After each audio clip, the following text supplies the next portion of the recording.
남편이 건달 두목이란 걸 결혼 10년 만에 알았습니다. 여러분, 오늘 제가 들려드릴 이야기는 드라마가 아닙니다. 누군가의 어머니, 누군가의 아내, 누군가의 며느리였던 한 여인의 실제 삶입니다. 1987년 봄, 그녀의 이름은 박수진이었습니다. 나이는 23.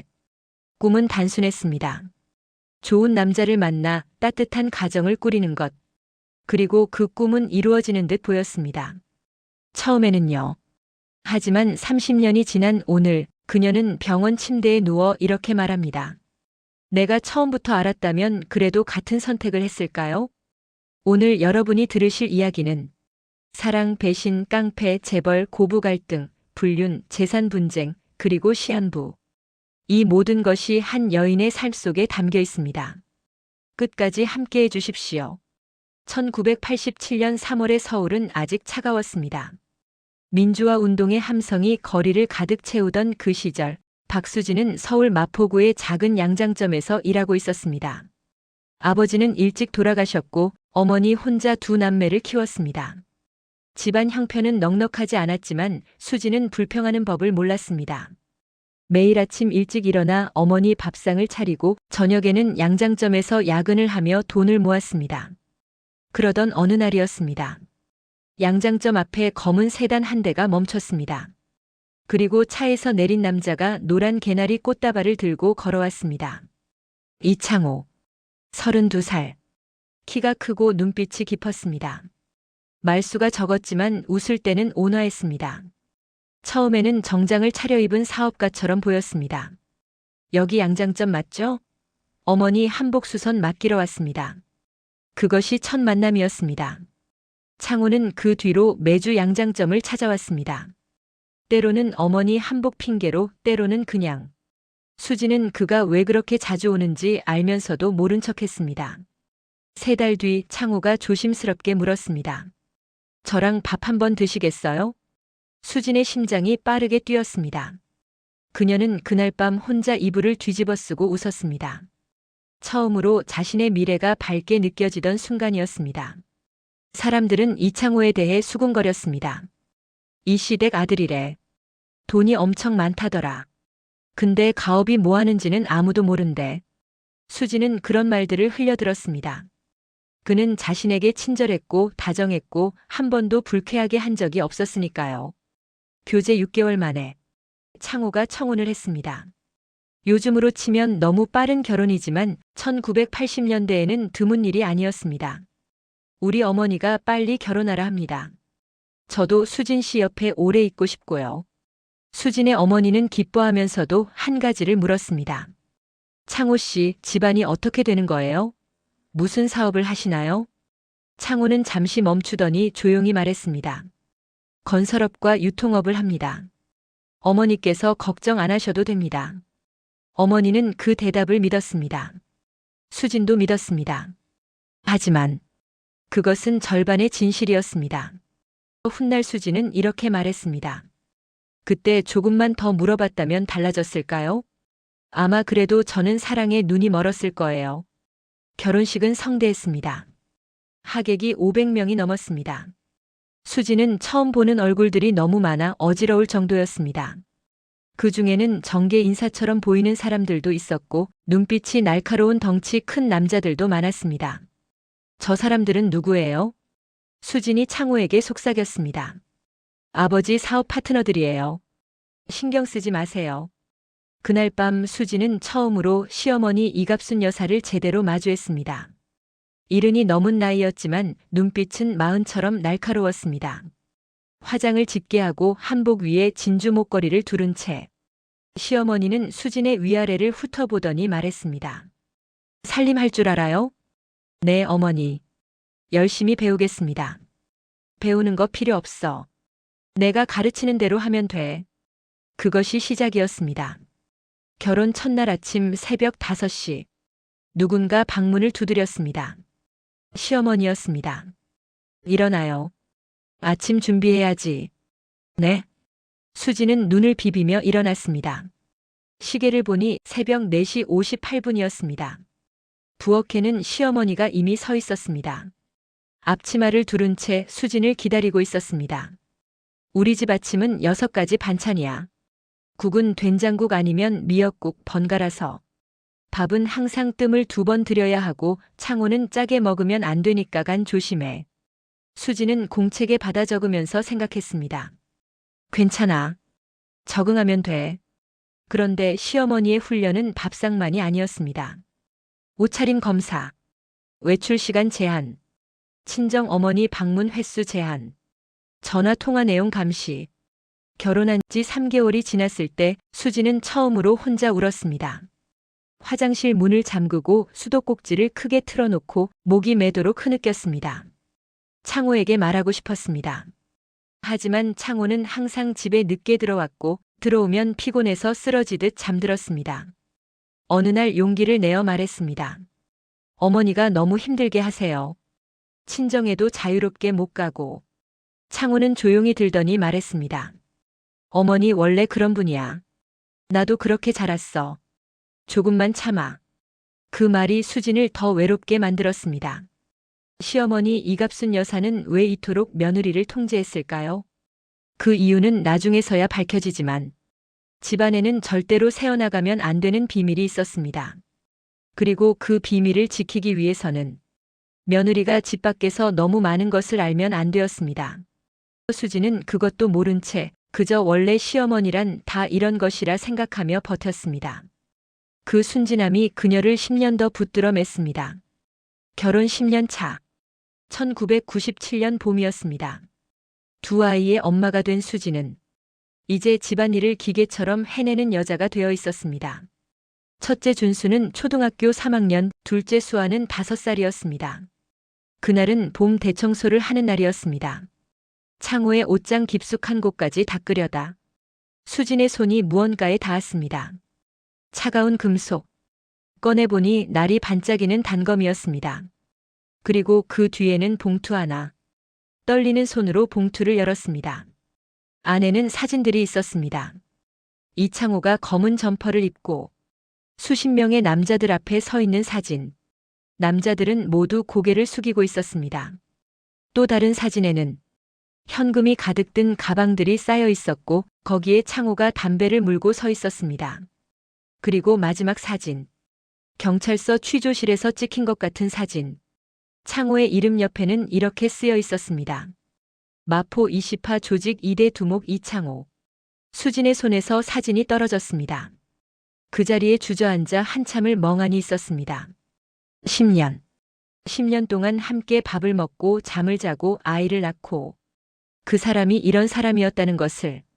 저녁 늦게 집에 들어온 창호는 옷장 서랍이 열려 있는 것을 보고 굳어버렸습니다. 수진과 눈이 마주쳤습니다. 창호 씨 이게 뭐예요? 창호는 천천히 소파에 앉더니 말했습니다. 다 설명할게. 앉아. 그날 밤 수진은 모든 것을 들었습니다. 창호의 아버지는 1960년대부터 마포 일대를 장악한 조직의 수장이었습니다. 건설업, 유통업은 사실이었습니다. 하지만 그 뒤에는 조직의 자금을 세탁하는 사업이었습니다.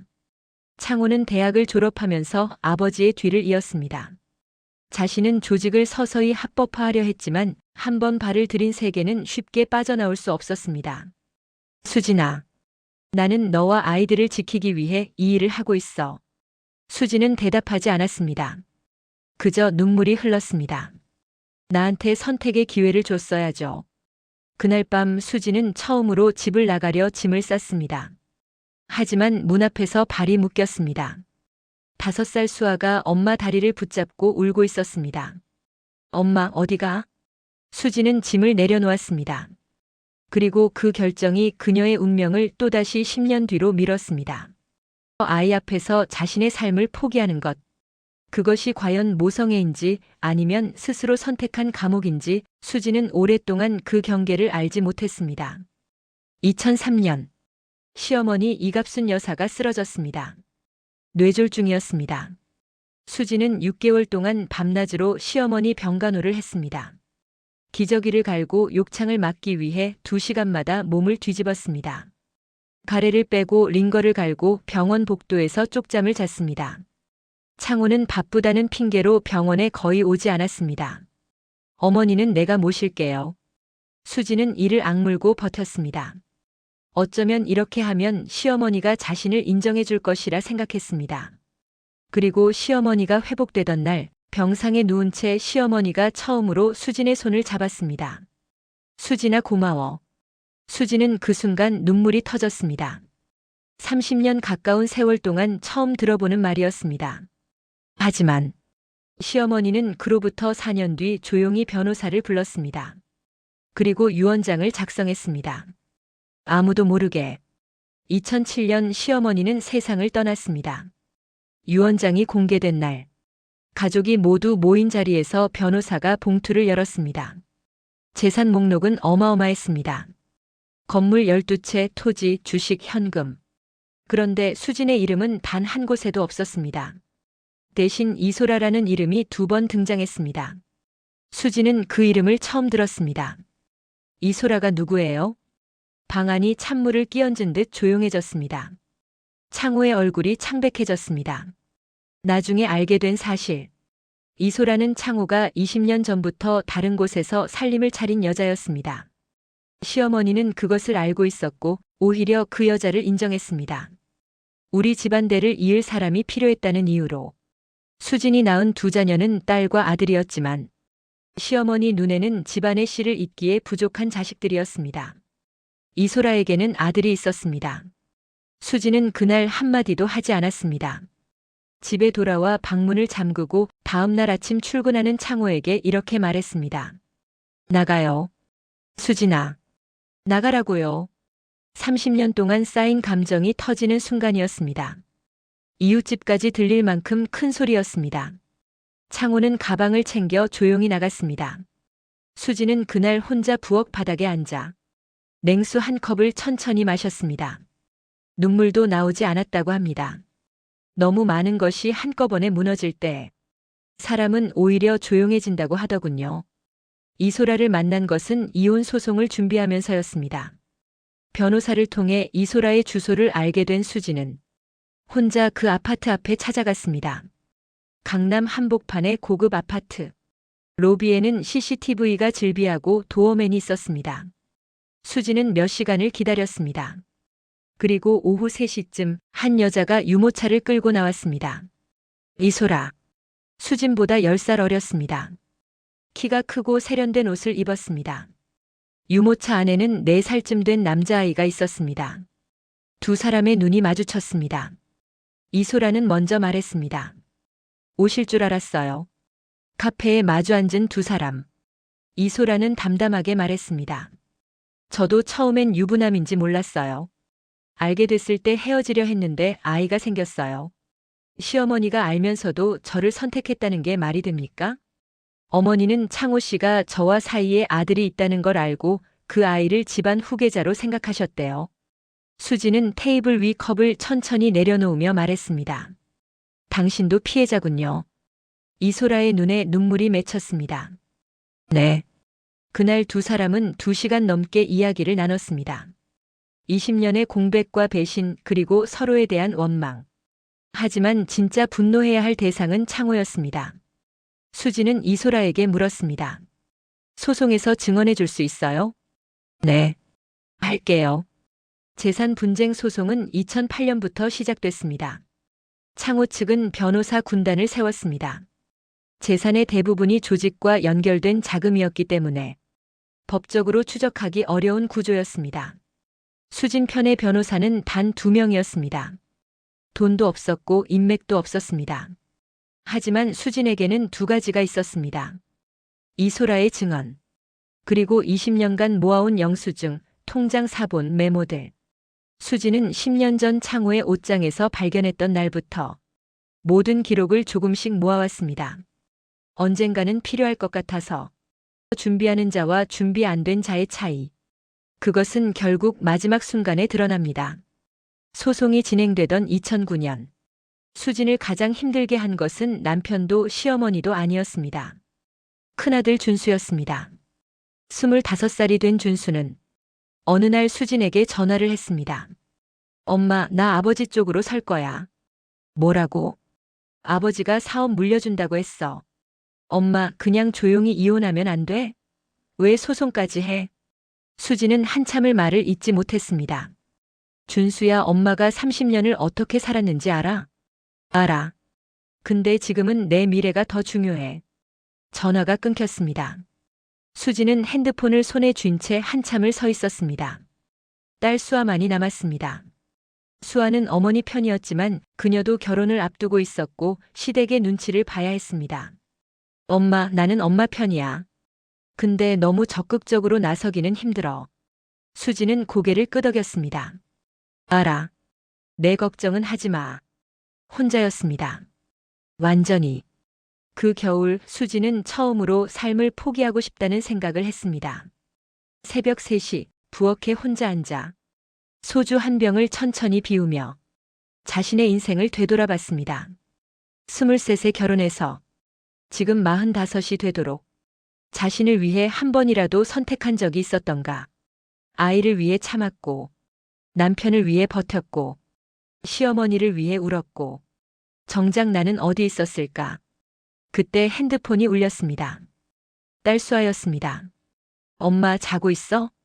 아니. 나 지금 엄마 집 앞이야. 문 열어. 문을 열자 수아가 서 있었습니다. 손에는 따뜻한 국밥 봉지가 들려 있었습니다. 밥은 먹었어? 수지는 말을 못하고 그냥 울었습니다. 사람이 가장 외로운 순간에 국밥 한 그릇이 생명줄이 될 수 있다는 것을 수지는 그날 처음 알았습니다. 2014년 봄이었습니다.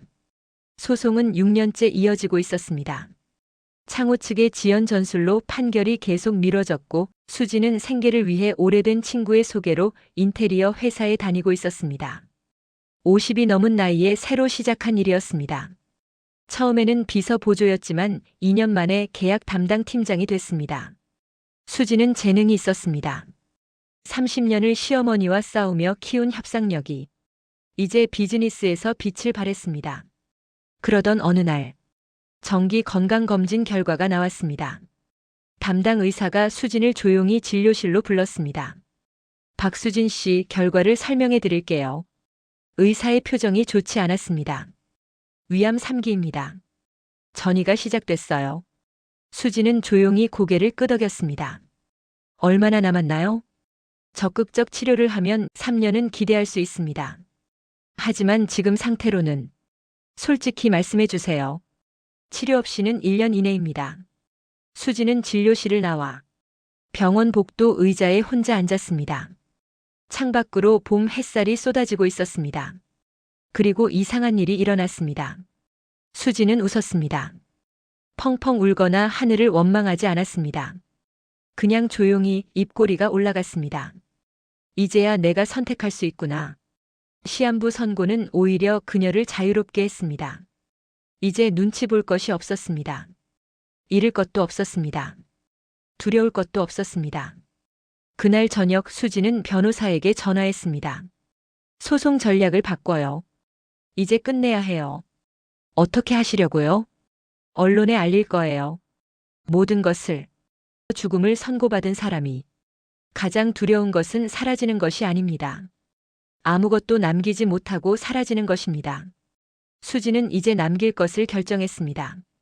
2014년 가을, 한 시사 프로그램 PD에게서 연락이 왔습니다. 수진의 소송과 이창호의 조직 관련 의혹이 작은 법조 전문지에 보도된 것을 보고 연락한 것이었습니다. 박수진 씨, 방송에 나오실 의향이 있으신가요? 수지는 잠시 생각했습니다.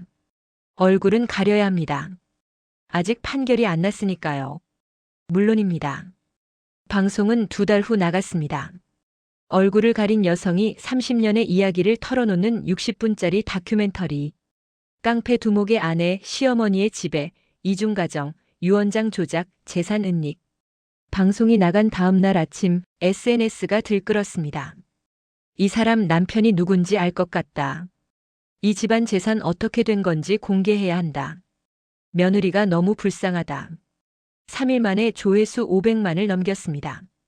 창호는 즉시 변호사를 통해 방송사의 법적 대응을 예고했습니다. 하지만 이미 늦었습니다. 이소라가 실명으로 인터뷰에 나섰습니다. 그리고 창호의 조직 자금과 관련된 내부 문서를 검찰에 제출했습니다. 수진이 20년간 모아온 기록들도 함께였습니다.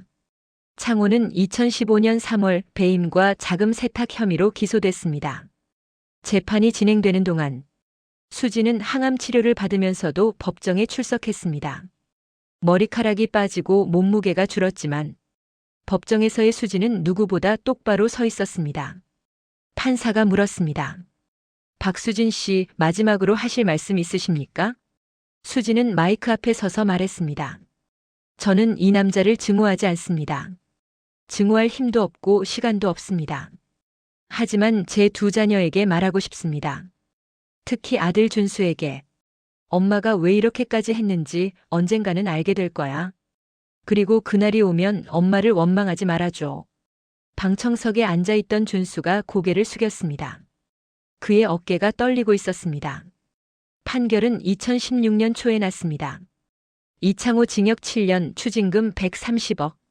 재산 분할 민사소송에서 수진은 전체 재산의 38%를 받는 것으로 합의했습니다. 많지 않았습니다. 하지만 충분했습니다. 준수는 판결 직후 처음으로 어머니를 찾아왔습니다. 문 앞에서 그는 무릎을 꿇었습니다. 엄마 미안해. 수진은 아들의 어깨를 천천히 두드렸습니다. 일어나. 밥 먹자. 이것이 용서의 방식입니다. 말 대신 밥 한 끼. 설명 대신 어깨를 두드리는 손. 수진은 항암 치료 끝에 기적처럼 살아남았습니다. 의사는 말했습니다. 3기 치료 후 완전 관해입니다. 드문 경우예요. 그럼 얼마나 사나요? 지금 상태라면 정상 수명 기대할 수 있습니다. 수진은 두 번째로 웃었습니다. 퇴원 후 수진은 자신의 이야기를 책으로 썼습니다. 제목은 단순했습니다. 나는 처음부터 강했다. 출간 3주 만에 베스트셀러가 됐습니다. 강연 요청이 쏟아졌습니다. 수진은 전국을 돌며 강연을 했습니다. 저 같은 분들이 많다는 걸 압니다. 참고 있는 분들, 포기하려는 분들. 저는 말씀드리고 싶습니다. 늦지 않았습니다.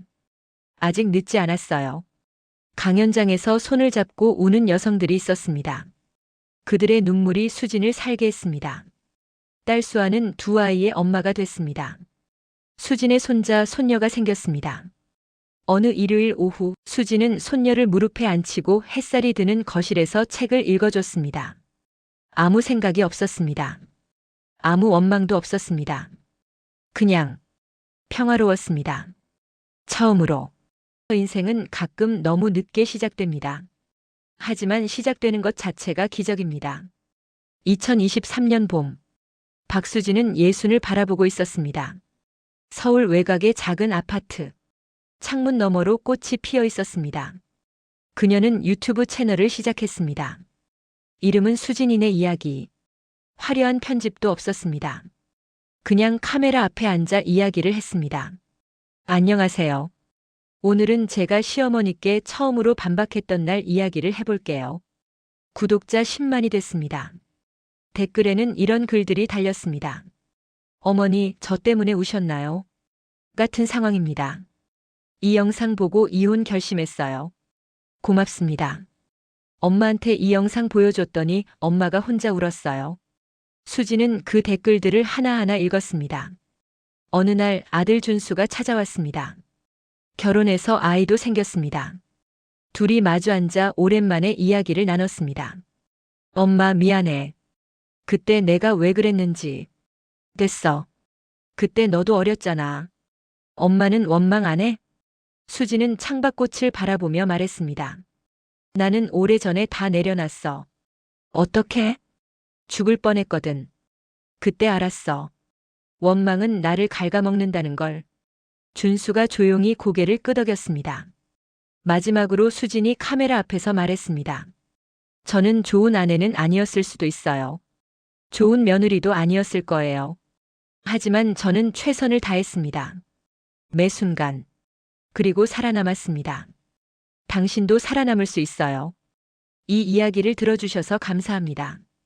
박수진 씨의 이야기는 여기서 끝나지 않습니다.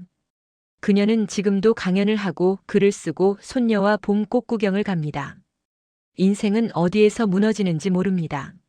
하지만 어디에서 다시 피어나는지도 아무도 모릅니다. 오늘 영상이 누군가에게 작은 용기가 됐으면 좋겠습니다. 구독과 좋아요는 이 이야기가 더 많은 분들께 닿을 수 있게 도와줍니다. 다음 이야기도 기다려주세요.